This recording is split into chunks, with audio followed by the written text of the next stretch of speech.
বিজ্ঞান ও প্রযুক্তি নির্ভর নতুন প্রজন্ম গড়ে তুলতে মুন্সিগঞ্জের শ্রীনগরে আয়োজন করা হয় startup science project and innovation idea showcasing প্রোগ্রামের।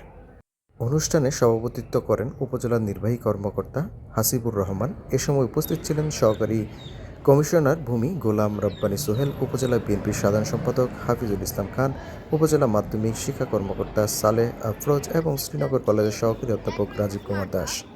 প্রদর্শনীতে শিক্ষার্থীরা প্রযুক্তি নির্ভর উদ্ভাবন, পরিবেশ বান্ধব উদ্যোগ এবং দৈনন্দিন জীবনে নানা সমস্যার সমাধান ভিত্তিক প্রকল্পের উপস্থাপনা করেন। Educational and excellence support scheme এবং মাধ্যমিক উচ্চ মাধ্যমিক অধিদপ্তরের উদ্যোগে আয়োজিত প্রতিযোগিতায় উপজেলার ১৬টি প্রতিষ্ঠানের ১৮টি প্রকল্প অংশ নেয়।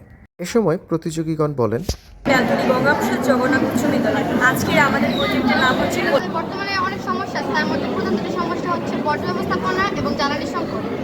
বিদ্যালয়ের নাম বারেগা ইসলামিয়া উচ্চ বিদ্যালয় এবং আমি দর্শক শিক্ষার্থী আনশিয়া।